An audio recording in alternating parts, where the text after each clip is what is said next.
키신저가 최근에 이런 말을 했어요. 러시아가 우크라이나와의 전쟁으로 인해서 망해서는 안 된다. 러시아가 패배해서는 안 된다는 말인 것 같은데, 전쟁이라면 어쨌든 누군간 이기고 누군간 지잖아요. 그러면은 우크라이나가 패배를 해야 된다는 말인 건가? 도저히 무슨 말을 하려고 하는지가 이해가 안 가가지고 새해 첫 방송 주제를 뭘로 할까 고민을 하던 와중에 개인적인 궁금증을 좀 해결하고자 아버지를 모셔봤습니다. 검은 토끼의 해를 여는 첫 영상에서는 우크라이나와 러시아의 전쟁과 관련된 이야기를 깊게 다뤄보도록 하겠습니다.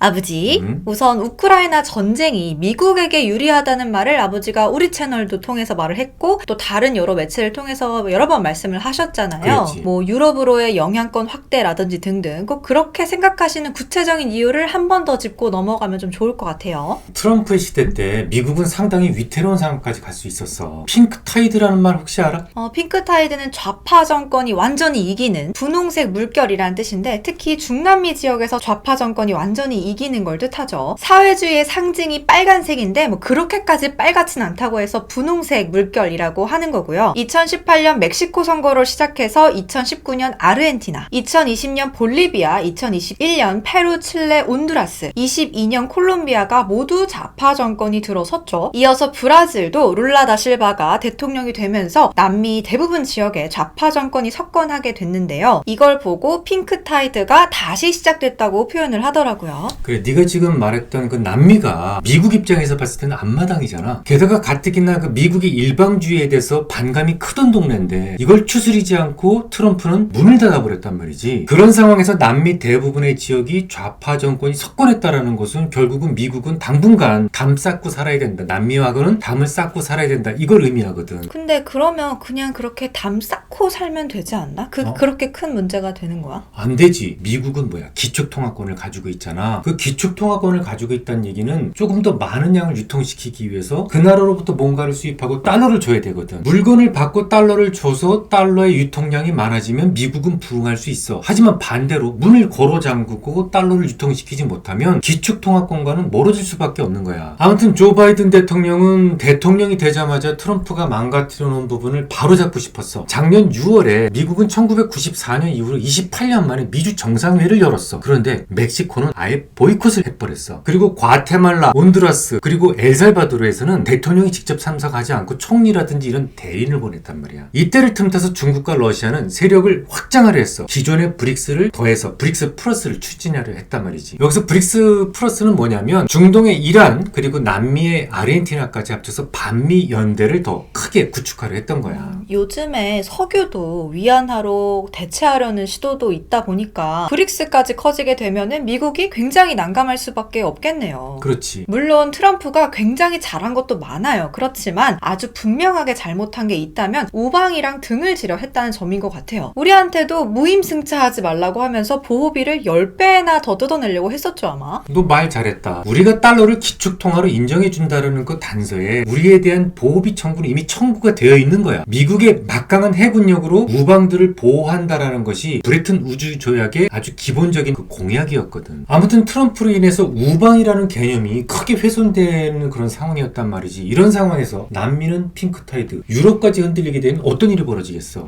뭐 미국이 힘들어지겠죠. 그렇지. 근데 트럼프가 왜 그렇게까지 행동을 했는지가 이해가 안 가. 어쨌든 생각해보면 미국의 이익이랑 반하는 행동을 직접 한 거잖아. 트럼프는 극우파 정치인이기 때문에 그래. 우파와 극우파는 완전히 달라. 주변을 모두 단절해버리고 자기 자신만 살찌우겠다라는 생각을 가진 사람들이 극우파거든. 예전에 무솔리니, 히틀러 이런 사람들이 대부분 극우파 정치인이었지. 그만큼 위험하다라는 거야. 트럼프가 그런 생각을 가졌으니까 남미는 물론이고 전통적인 우방들이 많이 몰려있는 유럽마저도 이렇게 등을 돌릴 수 있는 상황이 돼버렸던 거야. 실제로 G7 회담 때 트럼프가 유럽 정상들을 만나러 갔어. 거기서 싸우고 온 거 알지? 박차고 나왔어. 트럼프는 공동 사진도 찍지 못하고 그냥 비행기 타고 혼자 온 적이 있었어. 오죽하면 바이든이 당선이 되고 나서 두 번째 기자회견이었던 것 같은데, 그때 America is back 이러면서 미국이 돌아왔다라는 말을 하기도 그렇지. 했죠. 또 바이든이 뭐 유럽이나 한국 같은 우방들을 먼저 추스리려 했던 이유도 있는 거고요. 그렇지. 근데 한 번 삐지면 이게 다시 되돌아오기가 쉽겠니? 어렵죠. 쉽지가 않아. 그래서 유럽은 한 번에 되돌아오지 않았었어. 미국을 가급적이면 좀 멀리하고 중국과 러시아 쪽 줄에 서려고 했던 거야. 그런 와중에 우크라이나 전쟁이 터진 거지. 유럽인들한테 우크라이나 전쟁은 중국과 러시아가 상당히 위험하다라는 부분을 일깨워주는 역할을 했어. 실제로 이번 사태를 전후로 해서 영세 중립국이라는 그런 개념 자체가 없어져 버렸잖아, 거의. 그렇죠. 스웨덴이랑 핀란드는 북유럽의 아주 오래된 영세 중립국인데 이번에 이제 우크라이나 전쟁이 터짐으로 인해서 나토에 가입을 했잖아요. 그렇지. 덴마크 같은 경우에도 무려 30년 만에 EU 공동 방위 정책에 참여 의지를 밝혔으니까 굉장히 많은 변화가 있었던 거죠. 전쟁 이후로. 그게 다가 아니야. 유럽 주요 국가들은 물론이고 2차 대전 패전국 독일과 일본마저도 무장하겠다는 의지를 밝혔어. 대부분 자국의 GDP의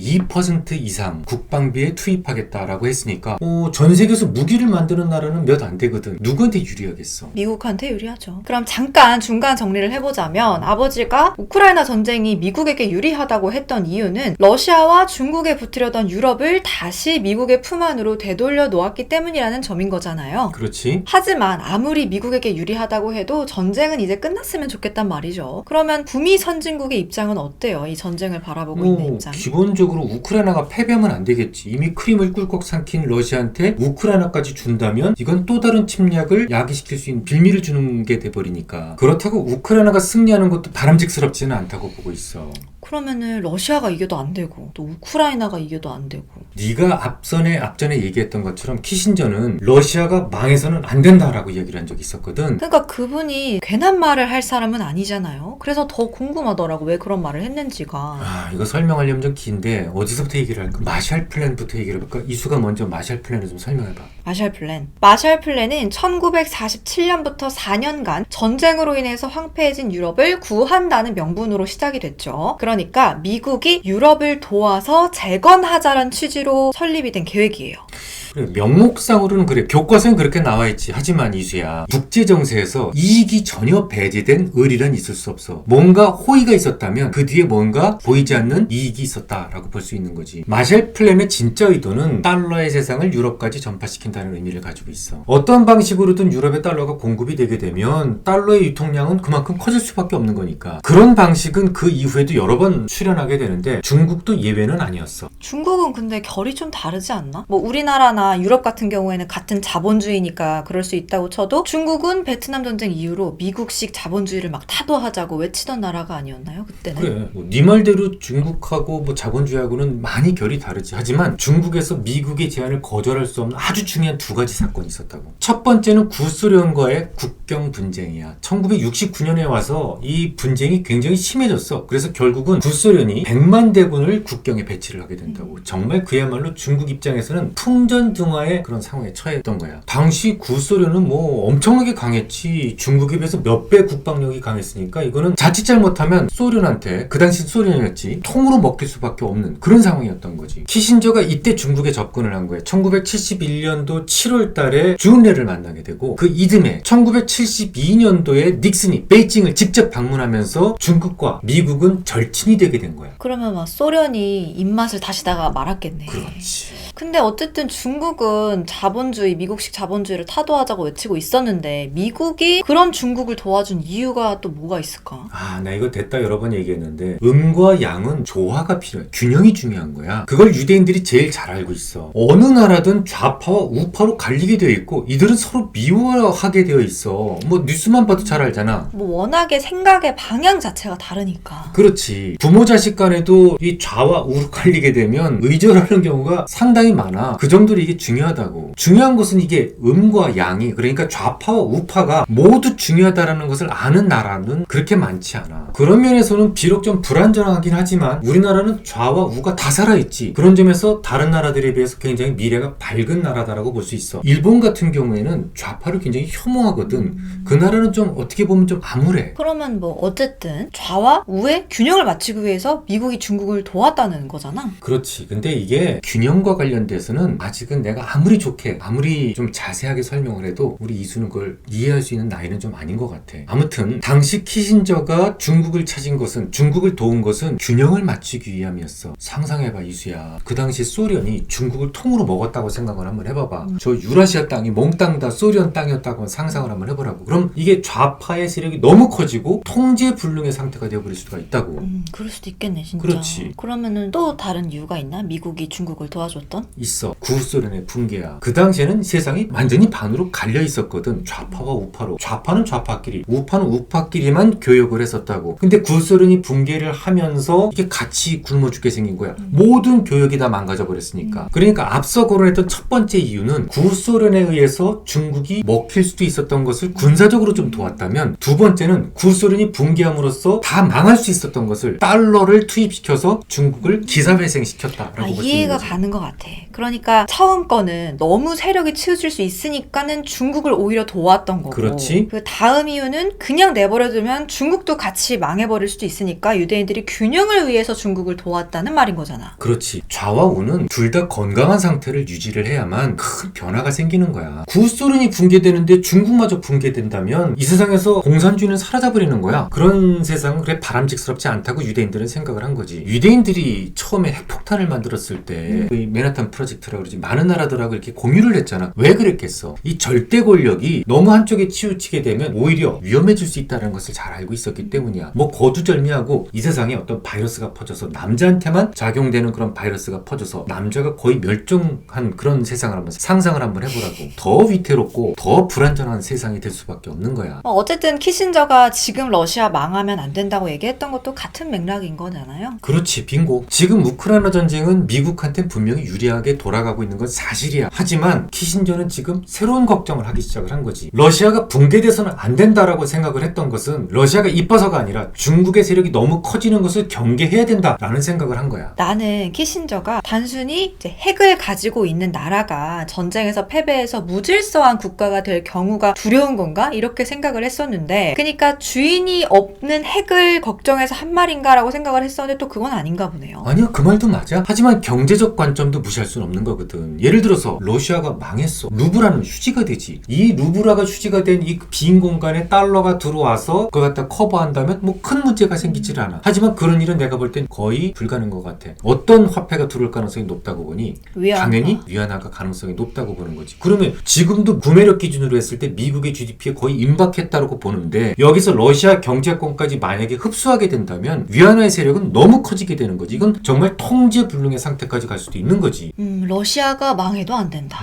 그렇다고 우크라이나가 또 망해도 안 된다. 그러면 어떻게 되는 거야? 그래서 전쟁 전문가들은 지금 휴전을 바라보고 있는 것 같아. 이것과 관련해서는 파이낸셜 타임스의 기사가 하나 올라온 게 아주 흥미롭게 봤는데, 아빠가 좀 보라고 했는데 봤어? 정리를 해왔어요. 외워왔어요. 진짜? 파이낸셜 타임스 외교부문 수석 칼럼니스트 기디언 라흐만이 휴전 가능성이 높다고 얘기를 했는데요. 이유로 제시를 했던 게 러시아나 우크라이나가 그 누구도 완전한 승리를 거머쥘 수 없다는 것을 지적을 했어요. 푸틴은 자신이 승리하고 있다고 주장을 하고 있지만 이미 10만 명이나 희생이 됐기 때문에 전쟁을 계속 유지하기가 어렵다는 거죠. 우크라이나 역시 키이우는 물론이고 하르키우, 헤르손 등에서 승리를 거머쥐었다곤 하지만 역시 많은 전사자가 나오고 있고 전력시설을 폭격당하는 바람에 추운 겨울을 전기 없이 보내야 한다는 점도 지적을 하고 있고요. 게다가 피난을 간 사람들은 전쟁이 너무 오래 지속되면 피난지에서 정착을 하게 그렇지. 되잖아요. 많아. 그러면 전쟁이 끝나게 돼서 그 피난 간 사람들이 우크라이나로 돌아오지 않을 경우에는 우크라이나는 더 큰 위험에 봉착된다는 얘기를 이유로 들기도 했고요. 그래서 사실상 우크라이나는 지금 시간에 쫓기고 있다는 이유를 들고 있죠. 맞아. 푸틴 입장만 본다면 전쟁을 빨리 끝내고 싶은 생각 가지고 있을 것 같아.